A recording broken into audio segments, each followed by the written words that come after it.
Beleza, agora já tá gravando. Gente, então boa noite. Essa apresentação, né?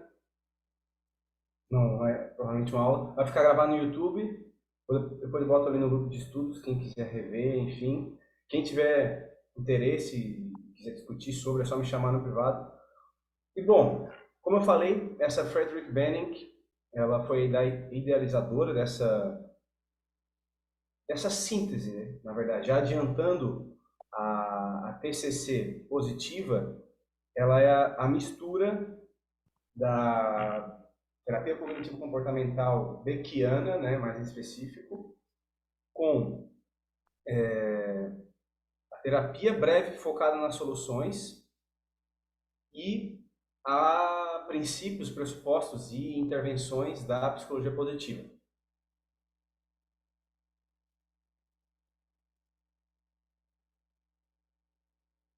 Só um pouquinho de contexto, né, pessoal? Aqui até pouca gente sabe, mas a primeira terapia propriamente cognitiva, né, ali da revolução que houve depois do behaviorismo, foi a racional emotiva com o Albert Ellis, que fica a dica também para vocês darem uma pesquisada. Eu, particularmente na clínica, costumo usar os dois aspectos, né, entre aspas, negativos, a racional emotiva do Ellis e para os aspectos positivos, a da Bennick especificamente, e outra que, se vocês quiserem também, eu posso passar o material, que é em conjunto com o próprio Seligman, Amparo Positiva, que é a psicoterapia positiva, que é integrativa também, como é essa aí. Mas, bom, as TCCs, do modo geral, foram muito influenciadas, né, porque nos Estados Unidos eles têm mesmo como filosofia esse pragmatismo, pelo modelo médico, né, onde basicamente o que se faz é entender a natureza do problema, né, se busca por um diagnóstico e depois sim faz a intervenção. Né, se pressupõe que existe uma causa, então vamos intervir nessa causa para alterar o efeito. E, portanto, o foco são nas vulnerabilidades, dificuldades, limitações e patologias do cliente. Até aí, né, todo mundo aprendeu isso na faculdade normal. Passou aí, né, pessoal? O terceiro slide.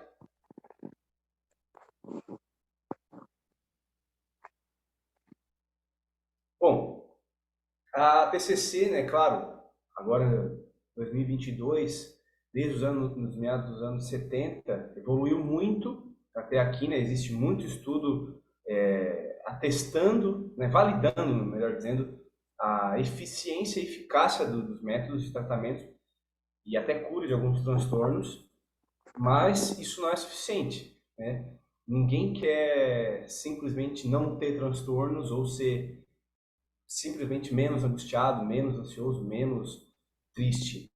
Né? A gente quer ser satisfeito com a vida, ter cada vez mais frequentes e melhores momentos felizes, prazerosos, enfim, saúde.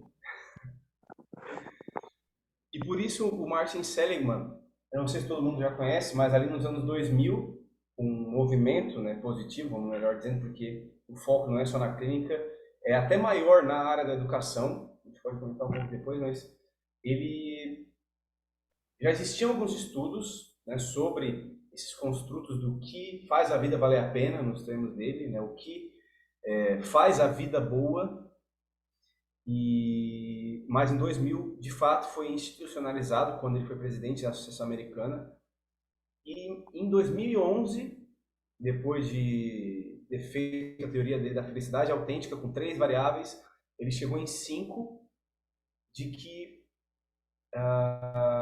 e também com evidências das neurociências, de que são intervenções diferentes para a gente aliviar o distress, que chama, né, em inglês, a angústia, o sofrimento psicológico, e para a construção de bem-estar psicológico, saúde mental, são construtos diferentes.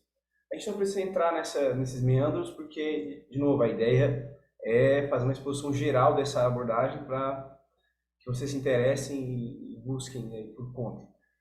Mas, bom, foi uma mudança, né, de paradigma que para ele existem pelo menos dois tipos de bem-estar: bem-estar subjetivo e o psicológico. O subjetivo é basicamente a satisfação com a vida que a pessoa tem, que é uma equação do quanto de afetos positivos e negativos a pessoa tem, é a balança desses dois.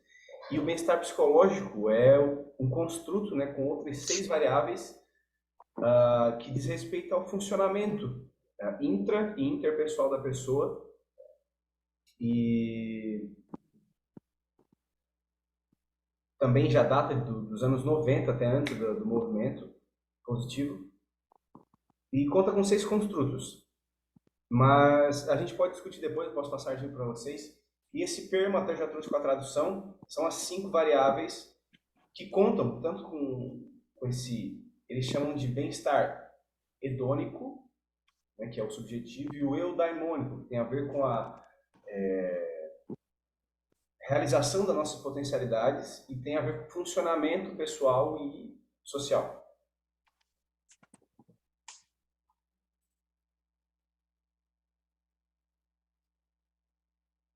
Aqui eu trouxe também só um pouquinho para, forma de imagem mesmo, mostrar que esse é um livro já de 1995, mas para mostrar o quanto que as neurociências, especialmente a afetiva, evoluiu, e hoje se sabe que são pelo menos 7 subsistemas afetivos. Ali mostra, né, as setinhas de que a tristeza tem uma certa assinatura, uma certa correlação cerebral, a raiva, o medo, a alegria. Eu trouxe mais para demonstrar mesmo que são processos diferentes, né? Das emoções negativas e das emoções positivas. Por isso a necessidade de a gente tanto focar numa psicoterapia tradicional, que pode ser a TCC, né, que tem mais evidências, como uma complementação com alguma das subabordagens positivas.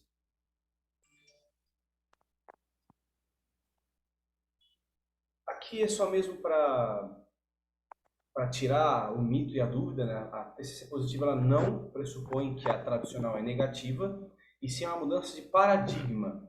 Existe em filosofia da ciência, o paradigma é um conjunto de pressuposições ou assunções mesmo sobre como a realidade funciona, e que já tem alguma evidência daquilo.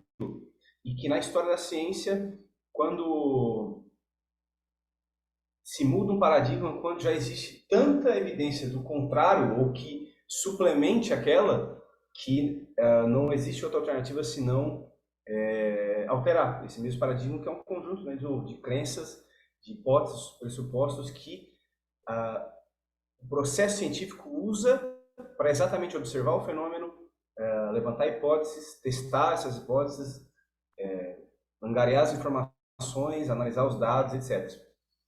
E o que se tinha de paradigma na psicologia ainda é forte, hoje é o modelo médico, né, como eu já citei, de causalidade linear, de que, né, a gente é feito de matéria e energia, mas que a psicologia positiva e a breve, focada nas soluções, estão entre essas abordagens de paradigma novo, né, que ganhou força nos anos 2000, como eu falei. Legal, Daniela. Então, eu trouxe exatamente para mostrar que a gente está tratando de ciência mesmo, né? E acho que todo o processo psicoterapêutico, afinal, psicologia é uma ciência, então, a gente, no meu ver, tem a obrigação ética até de usar o que há de mais moderno e comprovadamente eficaz e eficiente, né? Apesar dos nossos gostos pessoais. E, bom, especificamente, essa mudança de paradigma é o quê? Altera o foco, em que, em vez de pesquisar e focar no que está errado com os clientes, para o que está certo. Em vez de focar nos déficits, nas fraquezas, focar nos recursos, nos pontos fortes. E, em vez de só focar na redução do sofrimento, também na construção do bem-estar, né, que demandam intervenções diferentes.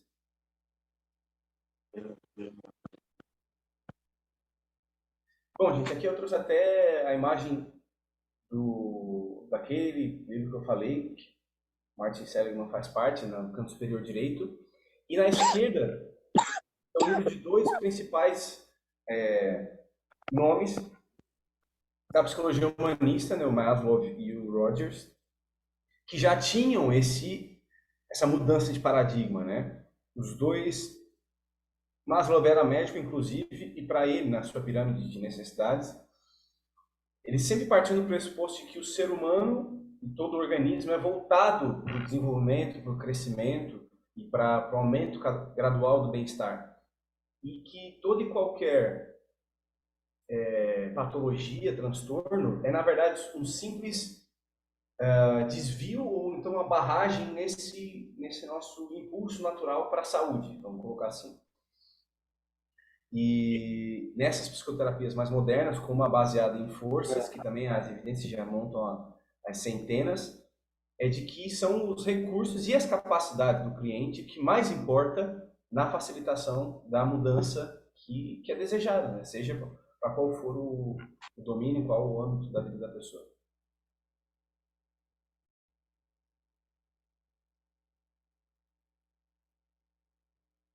E só para ratificar mesmo, mudou aí o slide, né? Só para ter certeza. O próprio Aaron Beck, obrigado. O próprio Aaron Beck, no último livro, lá, já no seu centenário, né, junto com colaboradores, ele manifestou estritamente a necessidade, olha só, um livro sobre transtornos mentais desafiadores. Praticamente a base dele é em acessar e energizar, desenvolver, realizar e fortalecer os pontos fortes. Olha lá. Identificar quais são as aspirações da pessoa, chamar a atenção para experiências, realizações positivas, ou seja, a título de exemplo mesmo eu trouxe para ratificar de que é um movimento já até dentro da própria TCC e alguns poucos autores ainda, mas que indiretamente demonstra essa fusão com as evidências positivas está sendo chamada de quarta onda da TCC. É discutível, mas esse livro em si já me sugere muita coisa.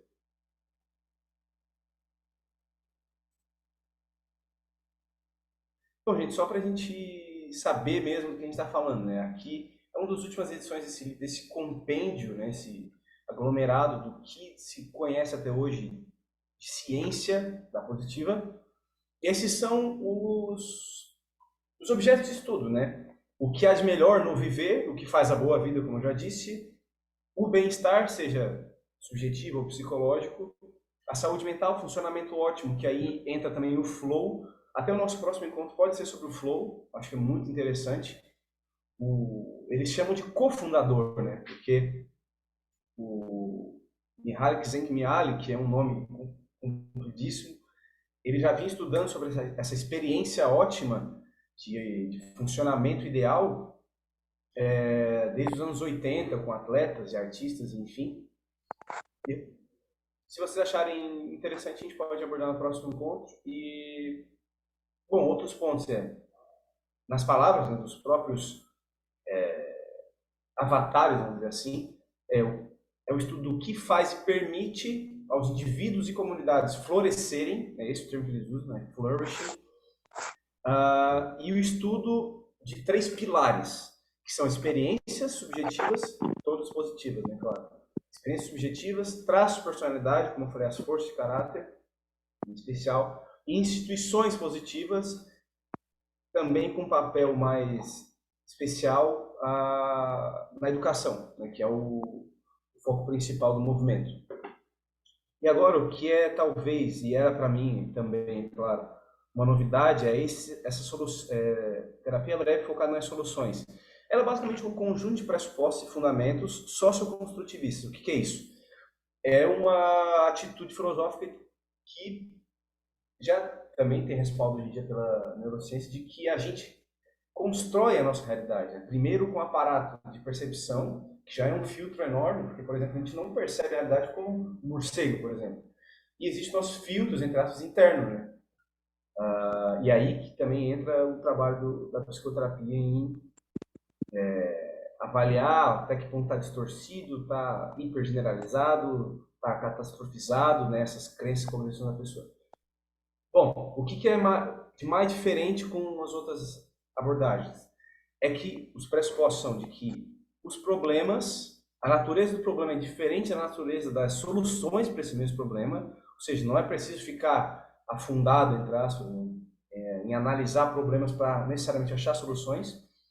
Outro pressuposto, que tem até um viés budista, vamos dizer assim, né, de que a mudança é constante, mas isso também já é evidente até na física, tudo está sempre mudando, é inevitável. Então, no processo psicoterapêutico é desejável usar disso a favor. Ela foca, em vez no passado, nos futuros que o cliente deseja e, como na positiva, a utilização dos recursos e capacidades disponíveis. Portanto, raramente se fala em aprender novas coisas, mas sim em ser melhor no que já se sabe, no que se é. E se busca por possibilidades e alternativas em vez de focar nas impossibilidades e nas dificuldades. E, de novo, como o próprio nome sugere, é encontrar soluções, especialmente de sucessos passados. Porque um exemplo que eu sempre gosto de usar é a pessoa que, por mais que diga que é ansiosa a maior parte do tempo, é ansiosa, ela não é sempre. Há alguma exceção a essa regra. E cabe a gente, investigando junto com a pessoa, encontrar uma dessas exceções em que ela manifestou alguma estratégia diferente, algum recurso interno ou externo diferente, em que ela não está, talvez, conscientemente usando, e fomentar, né? Fazer com que estimule que a pessoa utilize mais desses sucessos passados e exceções presentes. Ficou confuso? Estou falando muito rápido?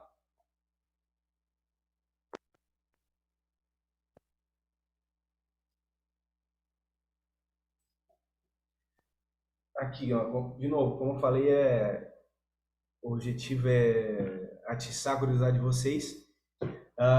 Existe já também, né, como botei ali a referência, a citação, melhor dizendo, que esse foco no positivo, em solucionar os problemas, nas forças, torna o processo mais agradável, portanto, resulta em menos burnout entre os terapeutas. A gente sabe que até com a pandemia e o excesso de trabalho está sendo, infelizmente, cada vez mais recorrente. E o processo também costuma ser mais curto, né? Como eu falei, além de mais agradável, em comparação às outras psicoterapias. Eu coloquei aqui, literalmente, recortes do livro dela, onde ela cita essas psicoterapias de terceira onda, as principais, pelo menos, né, as TCCs, inclusive achados da neurociência que são úteis e que se encaixam nessa visão integrativa da TCC positiva.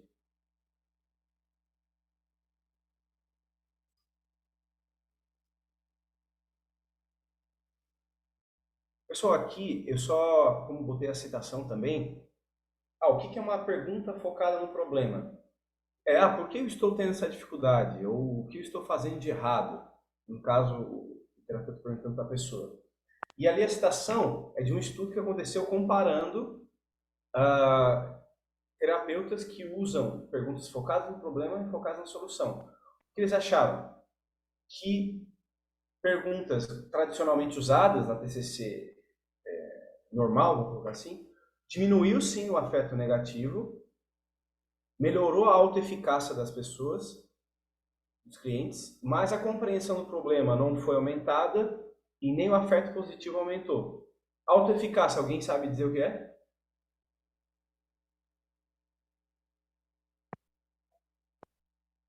Ficou conhecida com um psicólogo, talvez, se eu não me engano, ele é o psicólogo mais citado da história.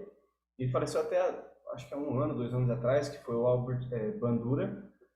E autoeficácia é, grosso modo, o quanto a gente percebe, sabe e usa das nossas capacidades e quanto a gente sente no domínio das situações, seja ela qual for.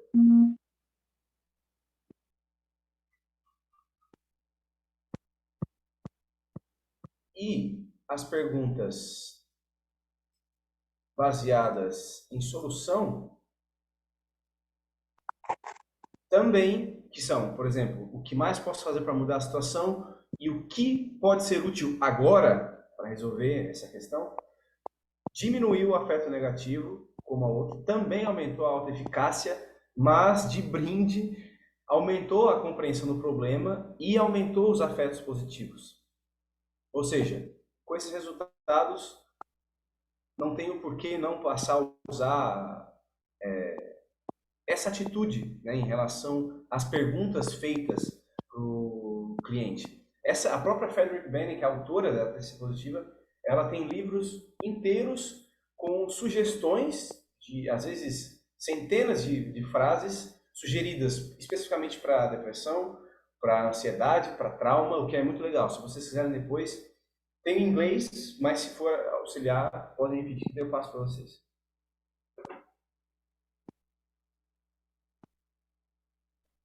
E aqui, pessoal, um estudo da própria Benning, que ela é uma das colaboradoras, de 2019, até coloquei ali no canto superior, comparando a TCC tradicional com a TCC positiva em pacientes com depressão maior.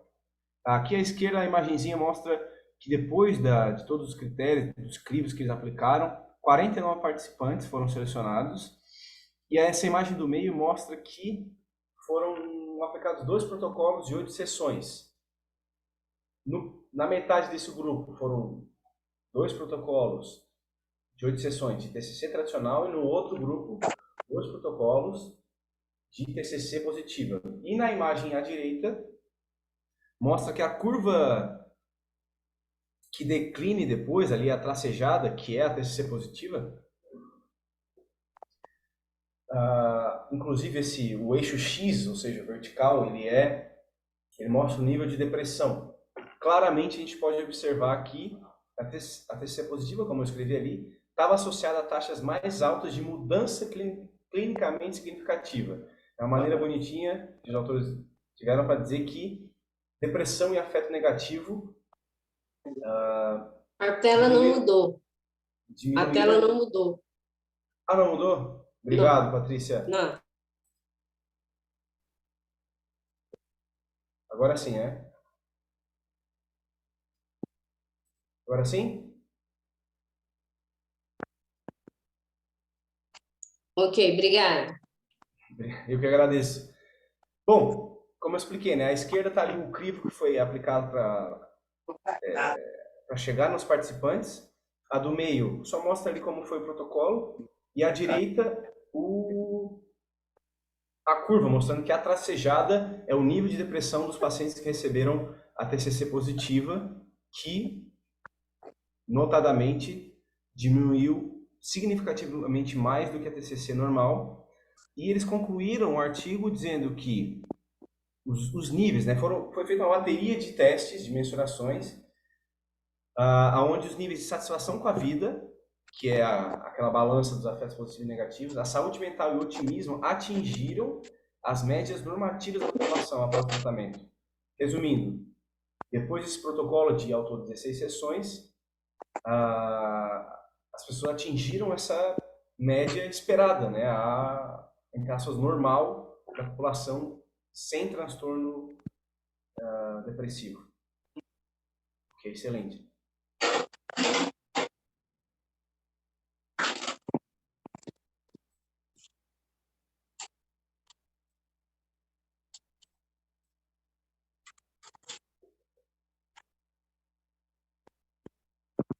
Bom, aqui, segundo a Banning, o papel do terapeuta naturalmente vai ser um pouco diferente do tradicional. Ela mesma fala, de maneira engraçada, no livro que, tradicionalmente, por ter até uma caricatura, né, de quando se fala em psicoterapia, se já imagina uma pessoa deitada num divã, falando sobre seus problemas, e pelo menos nessa modalidade não se foca na queixa, vamos dizer assim, mas se, claro, se escuta, se acolhe, mas não são enfatizados. a maneira engraçada que eu estava me referindo foi que ela diz que muitas vezes o cliente, com a ajuda do psicoterapeuta, se afunda ainda mais de tanto falar sobre o problema. Ali eu citei também o Rogers e as suas 4, né, condições necessárias para um relacionamento terapêutico, não necessariamente com o psicólogo. Ela se inspira nisso também, então é validada, né, empaticamente toda e qualquer narrativa e fala do cliente com uma consideração incondicionalmente positiva. Por que também se faz isso? Claro, a construção do rapport, que é notadamente na literatura o que melhor prediz bons resultados ao final, e porque, enfim, cada um vai ter uma história de vida e que cada comportamento, cada manifestação do sujeito tem uma razão de ser, tem uma ecologia, né, vamos dizer assim, por trás. E bom, é isso. A gente também assume uma atitude de não saber, onde os clientes são co-experts, não é, de novo, né, quebrando o paradigma da caricatura de que o psicoterapeuta é o quem sabe, que tem um detentor do saber e que sabe o que é melhor para mim. Pelo contrário, ela até cita que 70% do trabalho é a própria pessoa quem vai fazer. E, claro, reforço positivo sobre a utilização das forças de caráter da pessoa e discursos, diálogos sobre soluções, em vez de problemas. Prestando atenção se a pessoa ir fomentando, de novo, reforçando positivamente, que ela fale sobre os objetivos, sobre o futuro dela, sobre possibilidades, sobre exceções ao problema e os recursos que ela tem internos ou internos. E o último ponto, até botei em maiúscula, porque eu vou trazer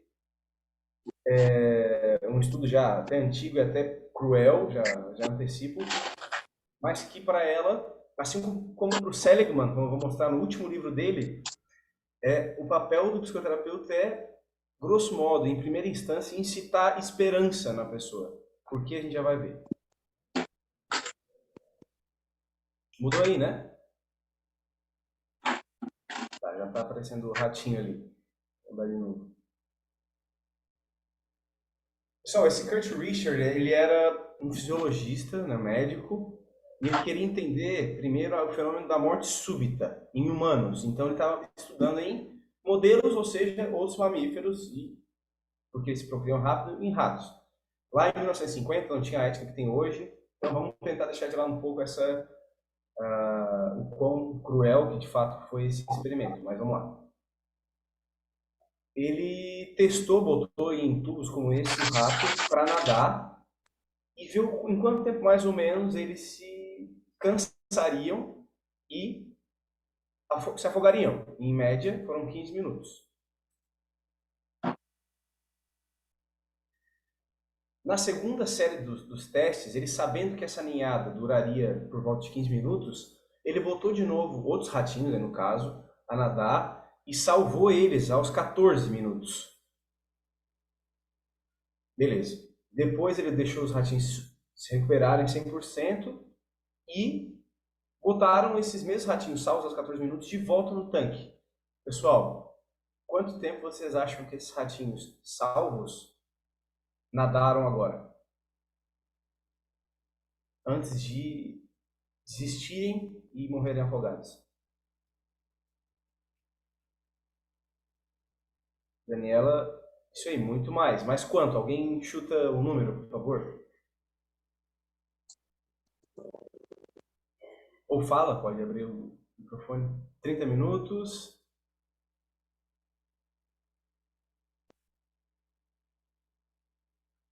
Eu vou até mudar aqui. Pessoal, 60 horas. Olha quanta diferença. É incrível, né? De novo, lembrando que é um estudo sobre a morte súbita. Até fazendo um adendo, foi feito com humanos mesmo, pessoas já no corredor da morte, vamos dizer assim, onde eles fizeram um cortezinho aqui no pulso da pessoa e deixaram não o suficiente para sangrar, foi só um corte superficial, mas enquanto isso a pessoa não estava vendo. E botaram um conta-gotas com água ou outra substância a pingar do lado dele e ele só escutava, ele não estava vendo o braço dele. E, incrivelmente, também, né, nessa linha de estudos, quando o conta-gotas parou de contar, ele simplesmente morreu. Mas, na verdade, ele não sangrou até a morte. Foi a crença dele, né, esse processamento de cima para baixo, vamos dizer assim, cerebral, que, acreditando cognitivamente que as funções vitais dele pararam, ele simplesmente deixou de viver.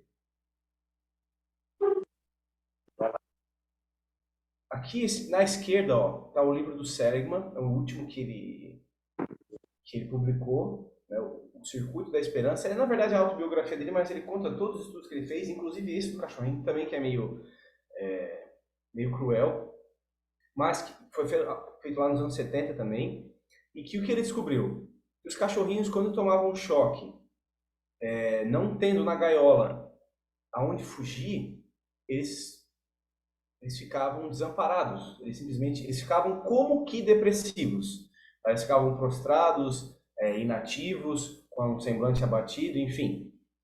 E esses mesmos cachorrinhos, quando colocados numa gaiola que tinha como escapar, eles simplesmente não faziam nada. Eles chamaram esse fenômeno de desamparo aprendido. Mas, como o próprio Seligman, refutando a própria teoria que ele tinha feito, com os novos avanços da neurociência, ele descobriu que o desamparo é o modo padrão dos mamíferos. Vamos fazer o link com os ratinhos. Os ratinhos, aos 15 minutos, simplesmente a área do cérebro que ativa para eles ficarem nessa inatividade, nesse desamparo, que é o modo padrão, foi ativado aos 15 minutos. Por que ele é ativado? Por que ele se autodestrói? Na verdade, é um mecanismo para poupar energia, né? Porque se o organismo, o animal, vê que não tem o que fazer, os esforços que ele faz não têm efeito nenhum, por que ele vai gastar mais energia, né? Faz mais sentido ele ficar parado, preservando o resto de energia que resta. E a neurociência refutou de que é aprendido esse desamparo, ele é um modo padrão, mas o que desliga esse sistema é exatamente o que faz com que a gente perceba que tem o que ser feito, que a gente tem a competência, que tem algum recurso externo, tem algum recurso interno. No caso dos ratinhos, eles aprenderam nessa área superior do cérebro que desativou o desamparo, aprendeu que de alguma maneira eles tinham alguma esperança para sair dali. Então isso fez com que todo o organismo deles trabalhassem ali por 60 horas, né? Até passando entre aspas do limite deles. Gente, vamos parar para pensar um pouquinho nas consequências que tem isso para a gente, que é um mamífero muito mais evoluído que um cachorro ou do que um ratinho, né? E é exatamente o que suprime esse sistema depressivo, vamos dizer assim, é o perceber a nossa capacidade, o nosso domínio, o nosso controle sobre nós mesmos, sobre o ambiente, sobre o ambiente social, o físico, né? Isso que é a autoeficácia que a gente tinha chamado antes, e isso leva à esperança. Olha que consequência tem pra gente, né? Até citando, vocês conhecem Viktor Frankl? Com certeza, né?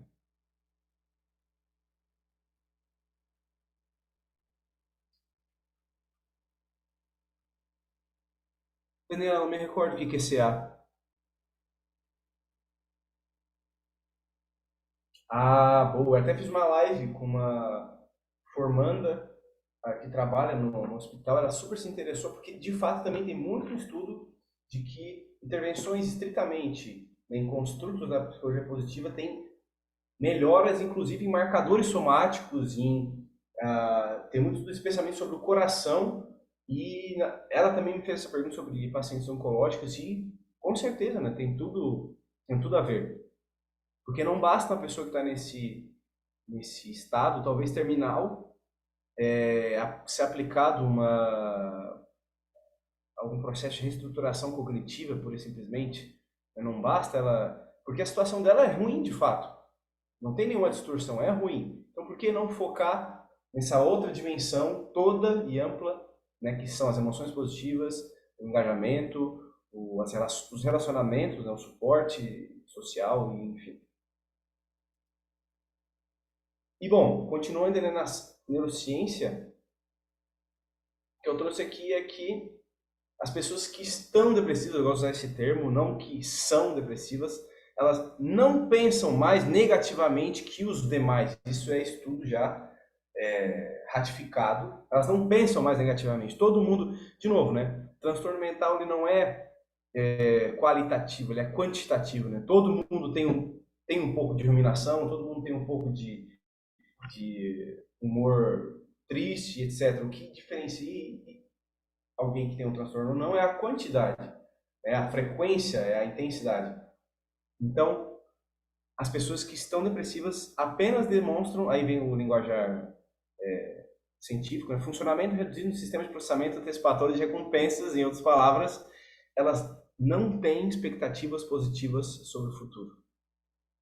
O mesmo que aconteceu com aquele cachorrinho que aprendeu que nada que ele fizesse tinha relevância, e o ratinho a mesma coisa. O ratinho, pelo contrário, né? Ele aprendeu que ele podia, alguma coisa poderia ser feito. Ele, entre aspas, teve uma injeção de fé que fez com que ele superasse ele mesmo. Chat legal, né? Eu acho demais, eu sou apaixonado por isso.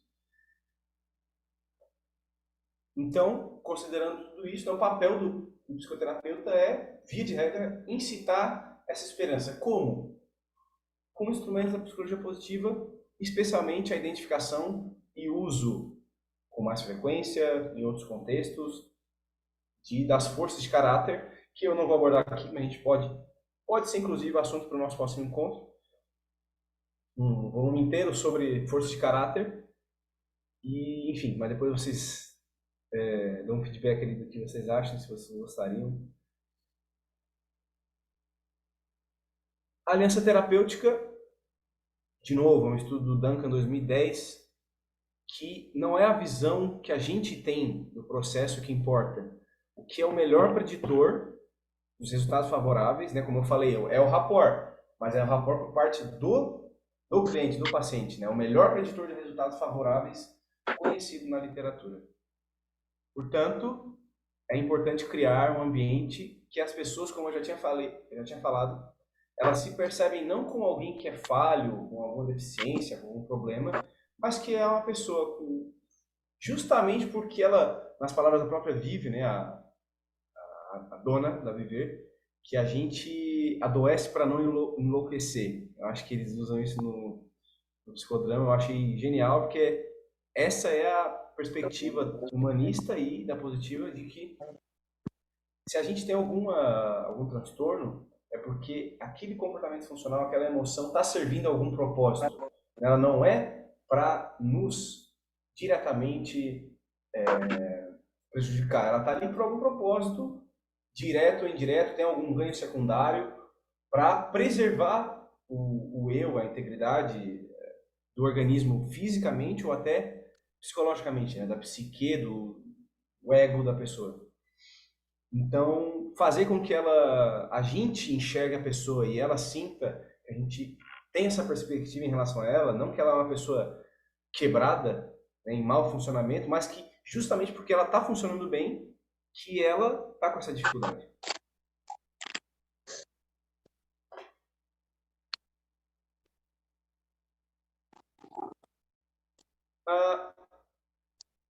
Tudo bem até aqui, pessoal? Aqui eu achei muito interessante, eu pesquisei sobre o que é que os melhores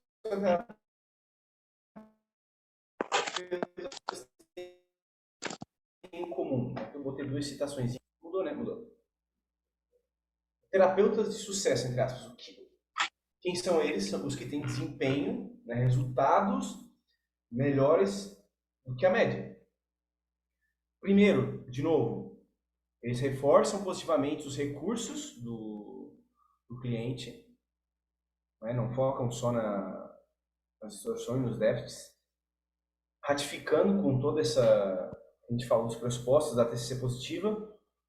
Eles, para se adequarem, eles solicitam sempre feedback durante a sessão, especialmente ao final, né, sobre o relacionamento com o psicoterapeuta, se os objetivos que a pessoa queria abordar foram abordados e se o método está sendo adequado, né? Então, o psicoterapeuta está sempre buscando informações o mais precisas possíveis para ele se adequar. E, por último, não menos importante, o mais importante, eles são orientados para resultados. Eles têm objetivos claros e buscam constantemente também por aperfeiçoamento, que é o que, felizmente, nós todos aqui estamos fazendo. Investem mais, né? Isso é a pesquisa que os autores fizeram. Demonstrou que as pessoas que fazem mais especializações, formações, isso é quase que evidente, mas é bom que tenha, né, validação empírica. Mas o interessante é que são voltados para resultados, é ter uma meta específica para ser mensurado esse progresso, esse desenvolvimento. Eu tenho aqui uma anotaçãozinha de que, para construir o rapport, a TC positiva faz perguntas sobre a vida diária do cliente, tais como: que tipo de trabalho tu faz, o que tu gosta em relação a ele, no que tu é bom, o que tu gosta de fazer e quais são os teus hobbies, qual é a matéria ou o professor favorito que tu tem na universidade, por quê?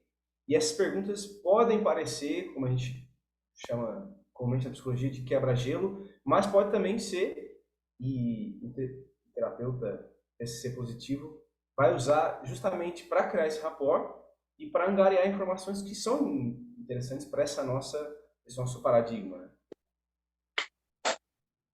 Já para ir descobrindo possíveis soluções, né, para o atingimento dessa meta psicoterapêutica e para investigar essas capacidades e forças que o cliente tiver.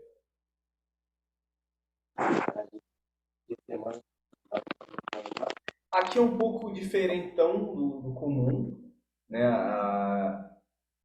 Primeiro se estabelece metas, como eu falei, se projeta um futuro preferível, né? Ou seja, qual é a mudança especificamente que a cliente quer. Exemplo, eu sou muito ansioso, vamos colocar. Então, como que seria essa meta? Ser mais relaxado, tranquilo em situações X, Y, Z. Tá? Depois dessa definição do objetivo, se começa a focar nas possibilidades e até porque, de novo, né, isso tem muito a ver com, de novo, neurologia. Eu vou abordar um pouquinho mais depois, mas, grosso modo, ela ajuda a estruturar o tratamento, né, dar um norte, pelo qual todas as ações ali vão estar convergendo e ajuda também a mensurar. São usadas muitas perguntas em escala. Como na própria TCC comum, de 0 a 10 o quanto tu está se sentindo, 0 a 10 o quanto tu acha que tu atingiu essa submeta, de 0 a 10, enfim. E eu trouxe aqui a estratégia que é muito usada na administração e também em psicoterapia, SMART, que é um acrônimo em inglês, que significa também esperto, que são as iniciais das letras dos critérios para se fazer um bom objetivo, né? Ser o mais detalhado possível, que esse objetivo seja passível de mensuração, que seja atingível e em conformidade com as capacidades presentes da pessoa, tem que ser relevante e, de novo, necessário, importante e sinérgico, isso é importante também, que seja ecológico, já usei essa palavra hoje, com o propósito que a pessoa tem para a vida, se ela não tem, com algum sentido que ela decidiu tomar, com os valores, que é muito importante, né? As TCCs de terceira onda focam muito nisso, no compromisso com o comportamento, mas sempre voltado para valores muito bem traçados, específicos, e com os outros objetivos secundários que a pessoa tem de vida. E claro, que tem um tempo específico, a frase que a diferença entre um sonho e uma meta é a data, porque chega a ser às vezes incrível, assim, porque quando a gente especifica um tempo para fazer alguma coisa, a gente meio que se condiciona primeiro, a focar naquilo, porque o foco nada mais é do que dizer não para todas as outras coisas, né? Escolher é dizer não para todo o resto e sim para uma coisa. Então ajuda nisso e e a gente meio que intuitivamente, automaticamente vai podando o que não serve e fazendo mais do que precisa, e se não for atingido no tempo, boa parte do caminho com certeza vai ser alcançado. E também o T tem a ver com o tempo que possa ser imediatamente começado, porque, de novo, é uma psicoterapia breve, tem a perspectiva de ser o mais breve possível, né, de novo, com a ideia de que a psicoeducação é um dos pilares para que a gente ensine a pessoa a ser o próprio, entre aspas, psicoterapeuta, né? Que a pessoa aprenda uma melhor maneira de ser. Só que, é claro, a título de exemplo, né, os sintomas, as queixas e etc., que normalmente são, como a gente chama, metas de evitação, por exemplo, como eu falei da ansiedade, são traduzidas para metas de aproximação, ou seja, eu não quero me afastar da ansiedade, eu quero me aproximar do estado mais equilibrado, mais relaxado em situações sociais e etc. Acho que deu para entender, né? Eu tenho anotado aqui também que, do ponto de vista funcional, os dois tipos são necessários para nossa adaptação na vida, né? Não basta a gente simplesmente ter o olhar de Poliana, que na própria literatura positiva se usa bastante, que é achar que tudo é positivo, etc. Não. Dois tipos de motivação, de evitar o que é ruim e buscar o que é ruim e buscar o que é bom, são importantes. Uma, para nossa, tem ainda uma herança biológica de questão de sobrevivência mesmo, por isso que a gente ainda é muito reativo a questões negativas, e as metas de aproximação facilitam o crescimento e o florescimento. O que é contraindicado? Né? Não é indicado começar já assim, o traço do tratamento em pessoas que têm distúrbios psiquiátricos graves ou suspeita deles, que aí sim o ideal é começar o processo de diagnóstico e etc. Porque, né, pode ter alguma questão orgânica por trás que vai necessariamente ter que ter o uso de medicação. Né?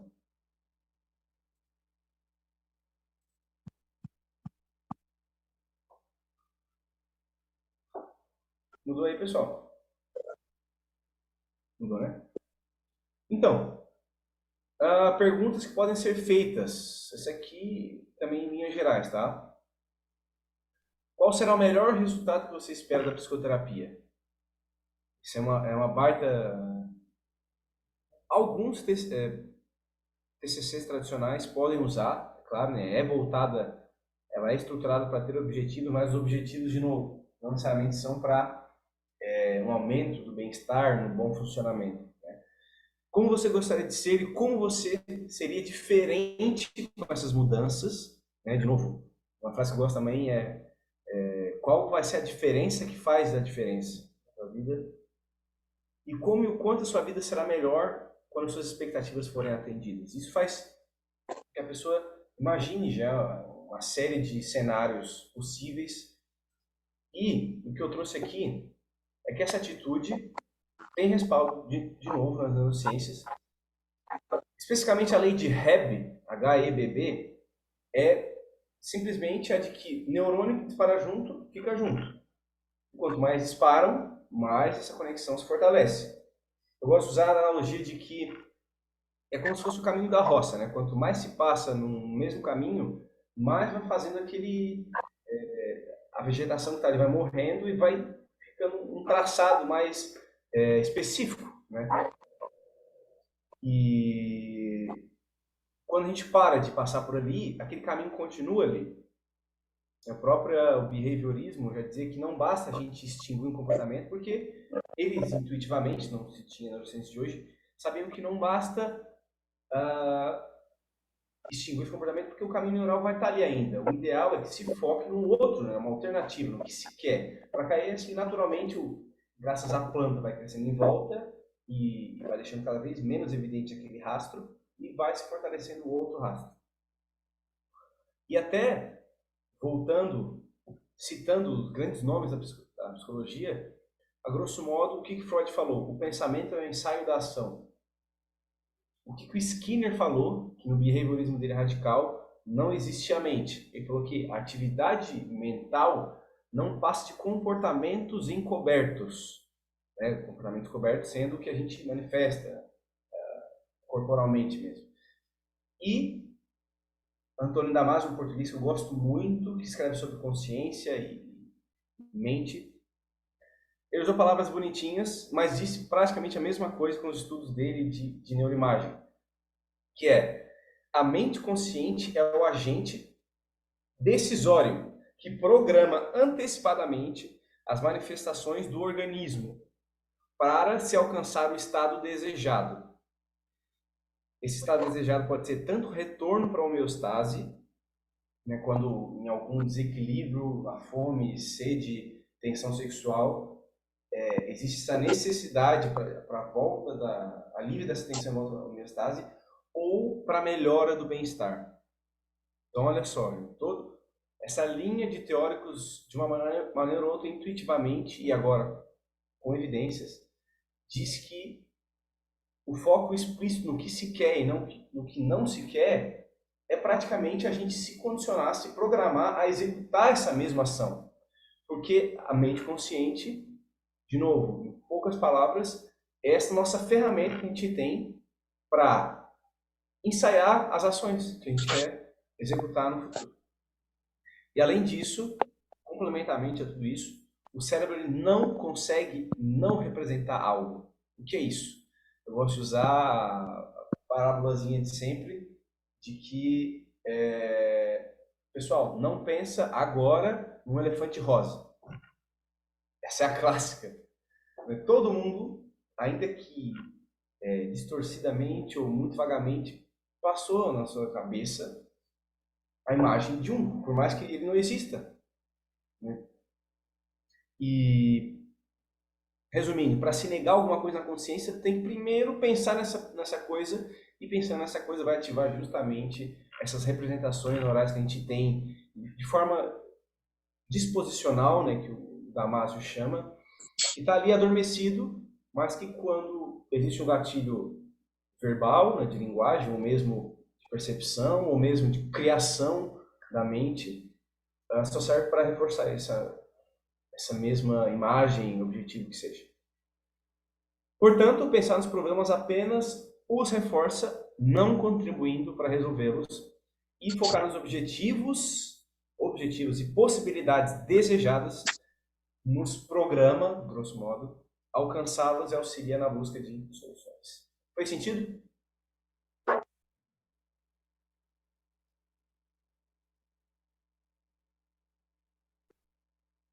Aqui eu conversei com a Daniela ontem, né, até um pouquinho, sobre capital psicológico. Ela me perguntou sobre o que daria de fazer em recrutamento e seleção. Eu sei que existe já muita evidência sobre capital psicológico positivo nas organizações, muito material em inglês, e são, em suma, esses 4 construtos muito bem já estudados pela psicologia positiva, que a gente também utiliza na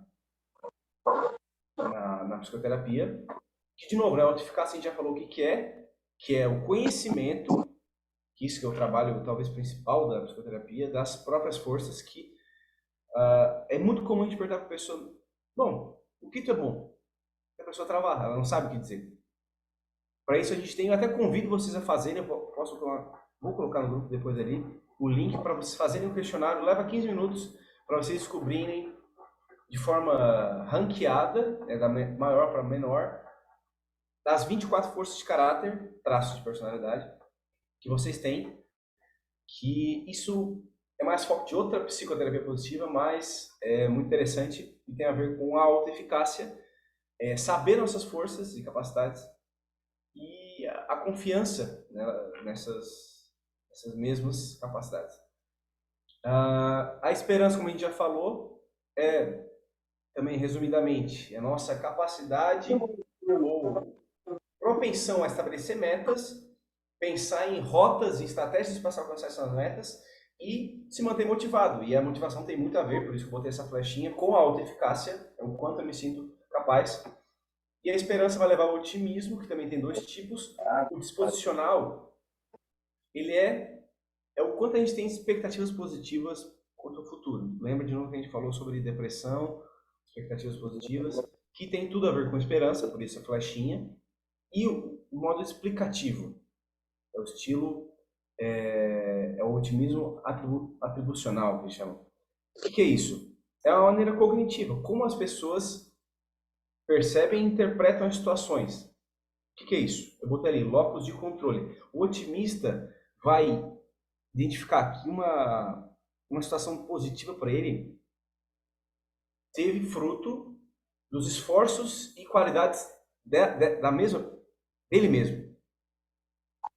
E, portanto, vai ser mais estável ao longo do tempo, vai ser mais durável e vai ser mais difuso, ou seja, vai ter mais generalização ao longo de várias situações. E o otimista e o pessimista, é claro que é o contrário, né? Ele vai atribuir a eventos positivos a coisas externas, portanto, que aconteceram agora, esporadicamente, pontualmente, que não tem a possibilidade de voltar a acontecer. Então, esse é o nosso trabalho também em psicoterapia, trabalhar, identificar, trabalhar quais são os eventos e estações na vida da pessoa em que os bons resultados, as boas consequências foram fruto dela e o que não é de fato, não está sob o controle dela, né? Essa é a palavra. E isso tudo vai levar, claro, a resiliência com um construto também muito bem estudado e muito relevante para a psicoterapia. E também a própria Positiva estudou e foi chamada, o próprio cérebro foi chamado pelo Exército Americano, uma das instituições que mais tem recurso e importantes, por mais controversa que seja, né? Ponhamos, mas para que fosse ensinado resiliência para os militares. Isso é um atestado do quanto isso funciona e é desejável.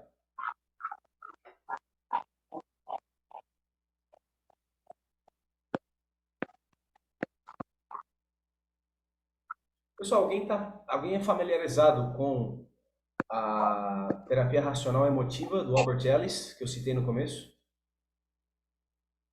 Vocês trabalham com a TCC do Beck? Se alguém quiser só digitar, não precisa abrir o microfone. São todos psicólogos, né? Patrícia, eu sei que é. Tu trabalha com abordagem, Patrícia? TCC?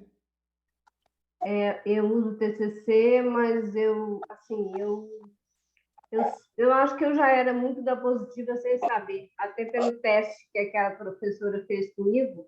Eu acho que a vida inteira eu fui da positiva, mesmo há 25 anos atrás. Legal. Eu tenho essa mesma impressão, porque foi uma identificação de cara, assim, quando eu era para escolher no estágio obrigatório, eu nem conhecia a abordagem e pesquisando rapidamente, caraca, foi sempre isso que eu pressupus, né? Que a vida mostrou que é um complemento, né? Não basta a gente só não sofrer, como dizia Schopenhauer e Freud até, né, que o máximo que a gente consegue na vida é diminuir o sofrimento e trabalhar.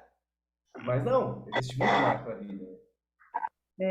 Já tem muitos anos. O histórico em termos de oncologia que você falou, eu acompanhei 10 anos do meu pai doente. Então, ali a gente teve que trabalhar todos esses aspectos, resiliência, suporte, a surpresa da chegada da doença, enfim, e tudo que ele conseguiu fazer, mesmo estando em tratamento, tá? Viveu 10 anos. Não É tinha isso, né? essa A gente previsão de 10 anos, enxergar né? nossas limitações, né? Não é negar elas, mas Sim. dentro delas identificar o que dá para ser feito, né? O que eu ainda tenho capacidade, quais são minhas forças. Mas por que eu perguntei? Porque a pautada na TCC, essa abordagem que eu estou mostrando para vocês, ela parte muito dessa análise funcional do comportamento que teve início com Ellis, e até eu acho muito legal que a teoria dele sobre a personalidade e sobre a psicopatologia e o próprio modelo de tratamento cabe num ABCD, eu acho muito legal, que é o evento ativador, que pode ser uma percepção do ambiente, pode ser uma sensação física, pode ser um pensamento automático. O C são as consequências, pode ser o comportamento disfuncional ou a emoção disfuncional, ou os dois, né, falando da terapia racional emotiva dele, estritamente. Aí depois o segundo passo, né, seria identificar qual é essa queixa, esse C, para depois estabelecer o link com o B, que dá para believe, né, que são crenças. O que é? É o sistema de crença da pessoa.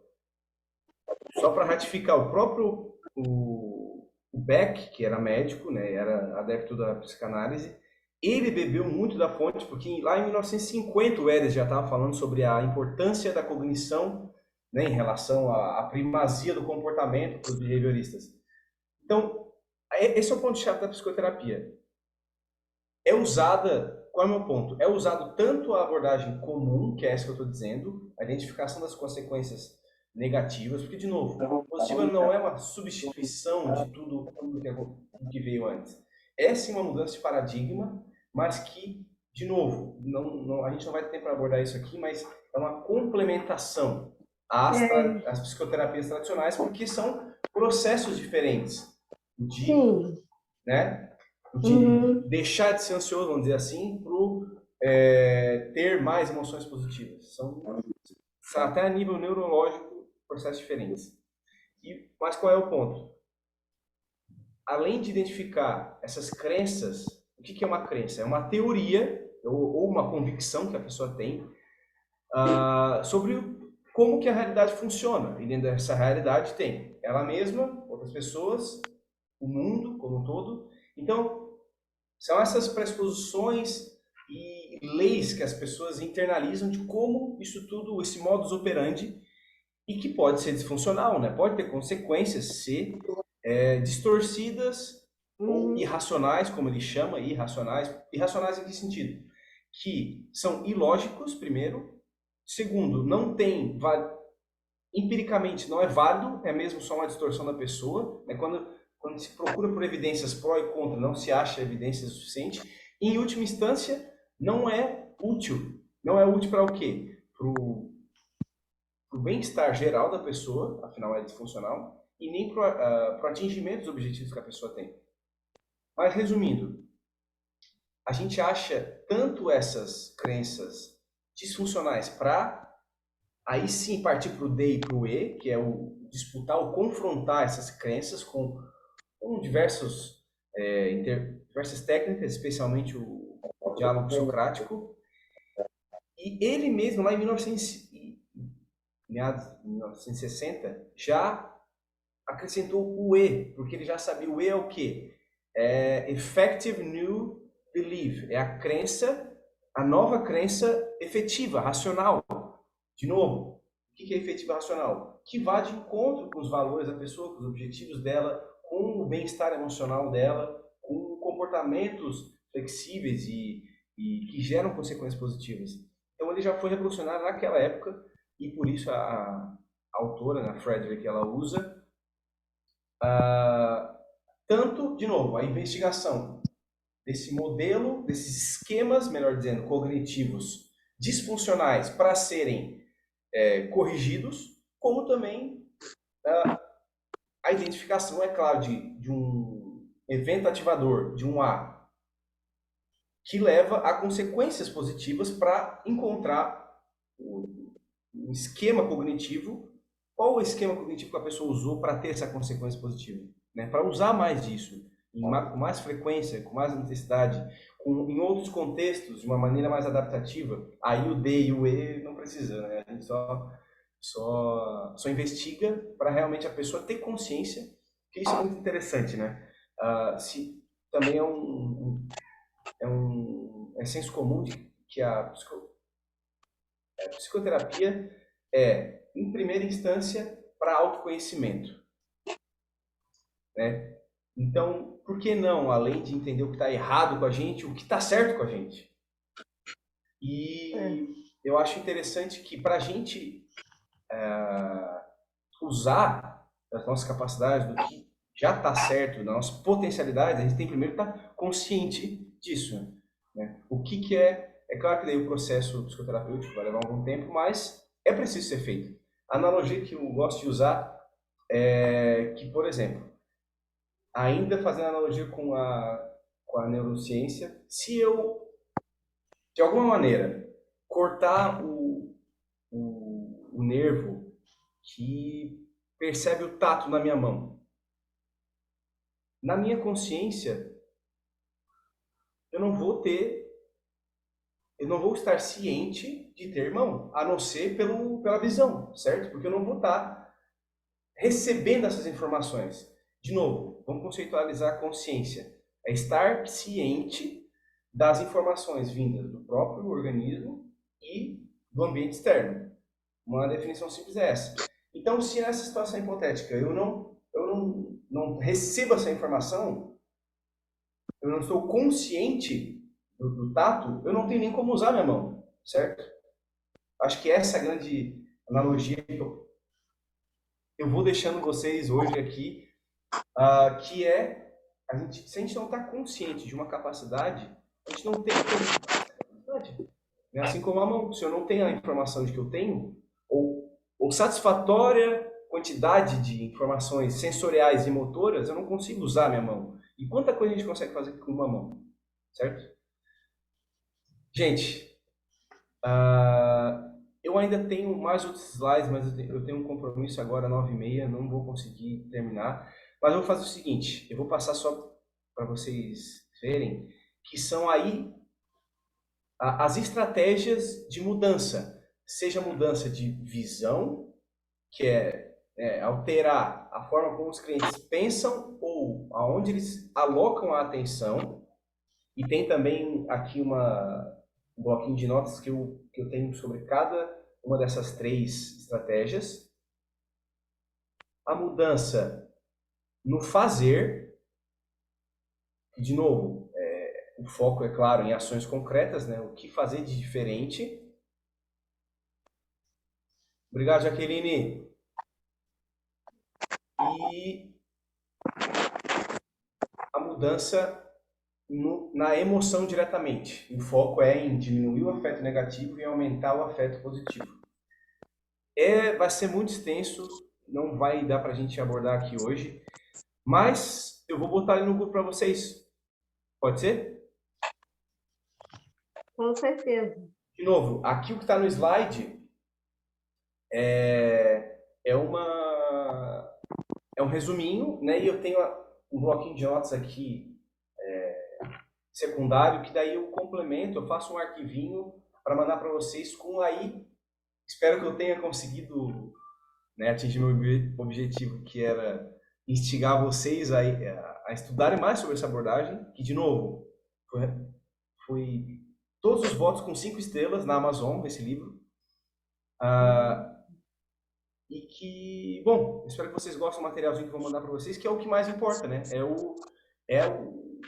De fato, o intervir, né? Tanto na cognição, comportamento e afeto, que são, cada um eu consegui, de uma maneira satisfatória, eu acho, reduzir bem o que dá para fazer e qual é o mecanismo por trás, por exemplo, da atenção plena que eu coloquei ali, do rotular as emoções, do focar em especificamente emoções positivas. Tá bom? Eu já em seguida coloco ali. Não sei se hoje, de novo, eu tenho esse compromisso agora, mas até amanhã, sem falta, eu faço esse documentozinho que coloco para vocês. E o que vocês tiverem de, enfim, dúvida ou sugestão mesmo para o nosso próximo encontro, por favor, me passem que a gente discute junto e faz um próximo encontro legal também. Excelente, excelente. Parabéns, foi maravilhoso, adorei. Obrigado. Adorei. Foi ótimo, foi incrível. Parabéns. Obrigado, Parabéns obrigado. Fico até mesmo. sem jeito. Porque eu adoro falar sobre esse assunto, e o próprio Seligman fala, né, que os exercícios em psicologia positiva, parte do porquê eles funcionam tanto é porque as pessoas gostam de fazer eles. Então elas continuam, mesmo depois do estudo, onde elas aprenderam e fizeram para serem mensuradas e tal, as pessoas gostam de ver que aquilo tem resultado e continuam fazendo por conta própria. Por isso que eles chamam de pós-teste, né, quando eles vão medir de novo, depois de 6 meses, 1 ano, se os bons resultados, as consequências positivas ainda estão presentes, essa explicação mais aceita, porque as pessoas continuam simplesmente fazendo, elas gostam, e é legal de ler, estudar sobre. Bom, eu sou sou apaixonado, então eu sou enviesado. Tá certo, mas foi excelente, excelente. Eu adorei, adorei. Obrigado, Patrícia, Daniela, Fantástico, obrigado muito também. bom, trabalho ótimo. Foi uma noite fantástica. Muito obrigada aí pelo seu tempo, pelo seu esforço. E eu vou providenciar a chegada do livro aqui em casa. Eu botei o link ali no grupo até. Tá, ainda tá meio salgadinho o preço, tá uns R$ 140 na Amazon. Não tem só o livro de capa dura, né? Não tem o digital. Mas vale a pena esperar um pouquinho e comprar depois, Tá, porque é muito bom. Obrigado pelas palavras, Patrícia, de novo. é isso, é verdadeiro. Eu só falo quando eu acho, mas não precisa se preocupar. Gente, obrigado. Eu não sei interagir muito nessas questões, eu vou falando, até porque não deu tempo, né? Mas enfim, eu vou deixar ali um materialzinho para vocês. Espero que gostem, seja útil e que realmente utilizem, porque funciona. Tá? Obrigadão pela presença, pessoal. A gente, de novo, sugestões, por favor, pode me chamar no privado aí para não, talvez, colocando mais no grupo para discutir aí com o pessoal da ideia. Tá? Se vocês puderem dar uma ideia do que gostariam de ver no próximo encontro, sou todo ouvidos. Tá bom. Obrigado, Bianca, Daniela e aqui eu não sei o nome, não enxergo. Compacto.